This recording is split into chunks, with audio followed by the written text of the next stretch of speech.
안녕하세요. 곽복선 교수입니다.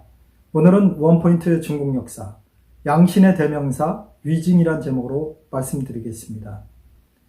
위징은 중국 역사에 있어서 가장 유명한 치세 중의 하나인 정관의 치세 때 그 치세를 이루어가도록 주요한 역할을 했던 명신 중에 한 사람입니다.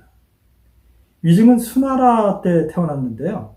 수나라 말기가 혼란해지면서 여기저기에서 반란군들이 일어났습니다. 사실 위징은 그의 아버지가 높은 벼슬을 하긴 했지만 너무 일찍 죽는 바람에 어려서부터 고아로서 굉장히 고생을 많이 했습니다.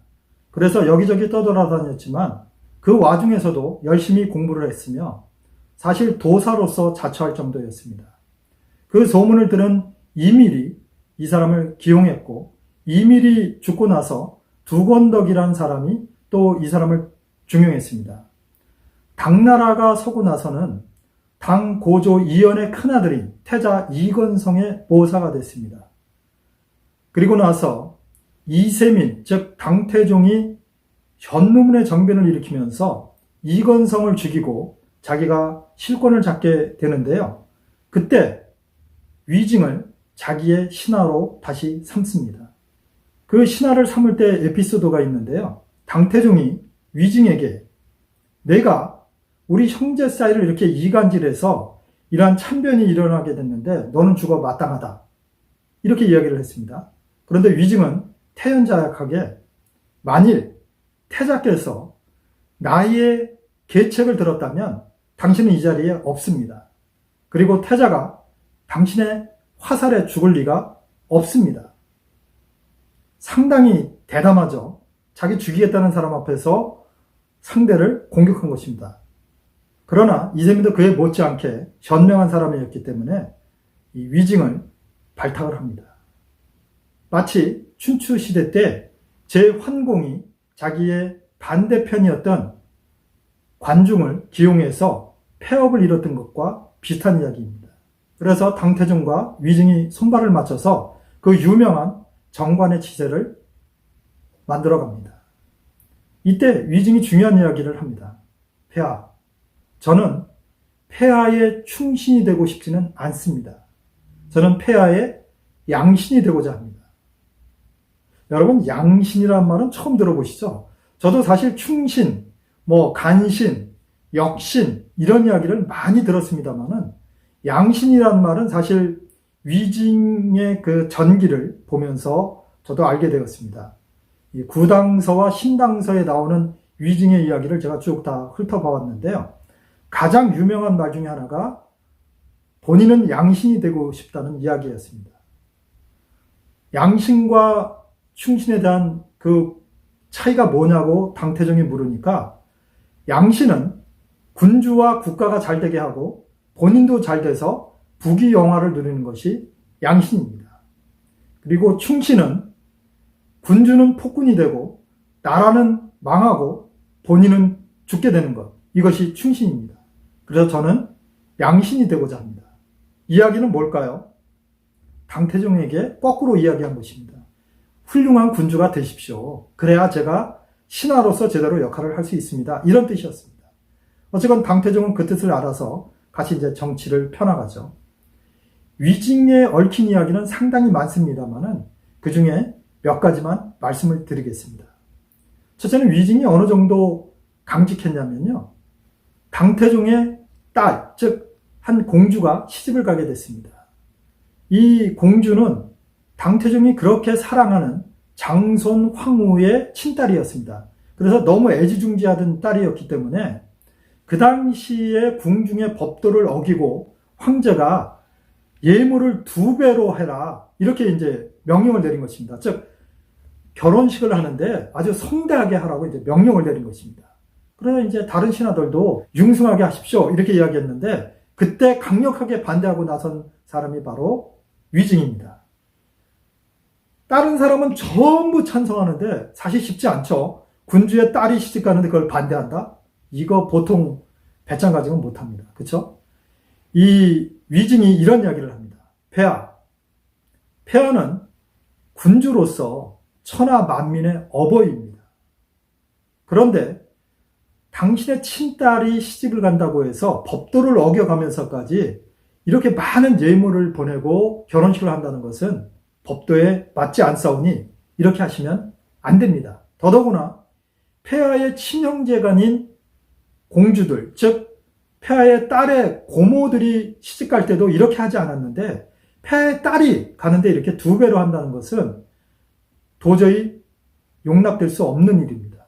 아주 강경하게 반대했습니다. 그 이야기를 들은 당태종은 사실 기분이 안 좋았겠죠. 그렇지만 도리에 맞는 말이었기 때문에 어쩔 수 없이 규례에 맞춰서 그렇게 이제 시집을 보냈다고 합니다.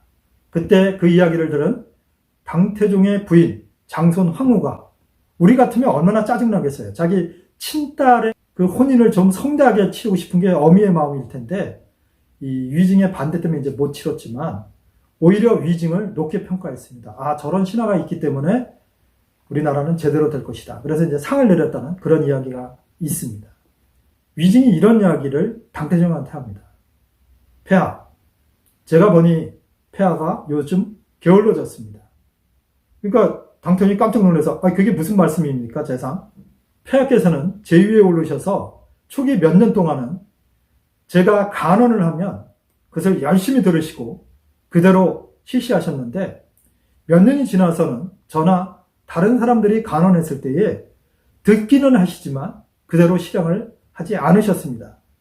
그런데 요새는 간언조차 들으려 하지 않습니다. 이러니 게을러진 것이 아니겠습니까? 그 이야기를 들은 당태종은 그때부터 정사에 좀 더 집중을 하였다고 합니다. 한 번은 당태종이 어전회의에서 이런 이야기를 했습니다. 내가 천하를 얻는 데는 광현령의 공이 제일 컸다. 그러나 천하를 얻고 나서 정치를 하는 데 있어서는 위증의 공헌이 제일 컸다. 만약 위증이 없었다면 내가 이러한 정치를 할 수 없었을 것이다.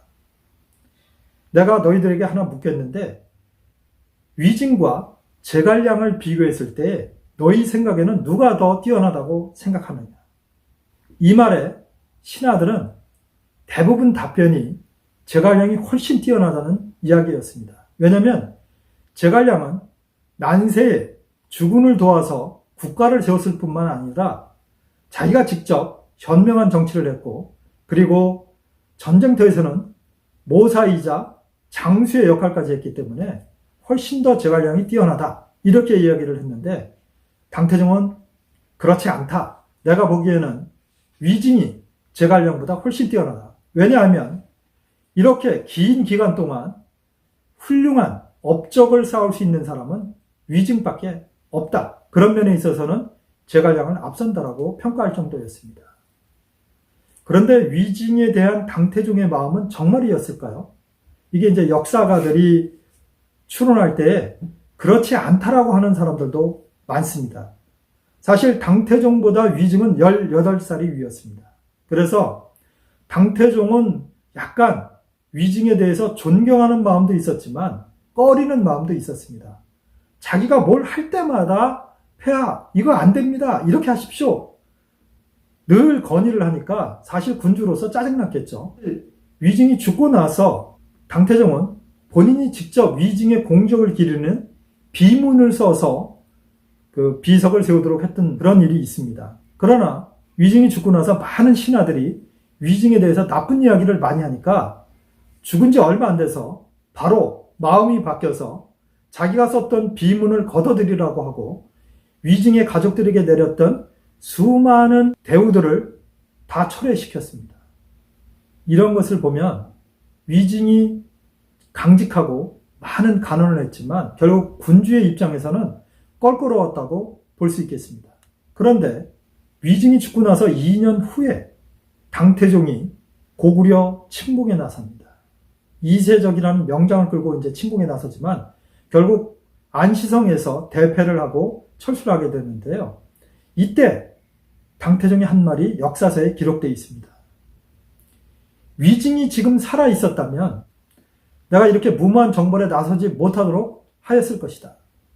위증을 사모하는 마음이 일어났습니다. 그래서 자기가 돌아오던 임시 행궁에서 위증의 가족들을 불러서 비문을 철회했던 것을 본인이 이제 후회하는 그런 이야기를 하고, 자기가 내렸던 은전에 더욱더 큰 그 은전을 내려서 아주 편히 살도록 하고 그 자녀들을 고관으로 등용하는 그런 조치를 취했습니다. 사실 당태종과 위증의 관계는 군주와 신하의 관계였기 때문에, 또 한쪽은 어떻게든지 군주로서의 모든 걸 누리고 싶었는데 한쪽은 백성들을 위해서, 또 정치가 제대로 돌아가게 하기 위해서 많은 간언을 했었기 때문에 항상 긴장 관계에 있었다고 합니다. 그래서 한 번은 당태종이 하도 심하게 간언하니까 자기 처소로 돌아와서 화를 내면서 장선황후에게 내 이 늙은이를 반드시 내 죽이겠다고 이렇게 이야기할 정도였다고 합니다. 그 늙은이가 바로 위증이었죠. 그러나 만약에 위증의 그러한 간언, 위증의 올곧은 그러한 제대로 된 간언과 정책이 없었다면 당태종의 정관의 치세는 있을 수가 없었습니다. 그래서 당태종도 인정하기 싫었지만 위증을 제갈량보다 뛰어난 자, 그리고 고구려 침공에 실패했을 때는 위증이 있었다면 이런 한탄을 하였던 것입니다. 어떻습니까, 여러분?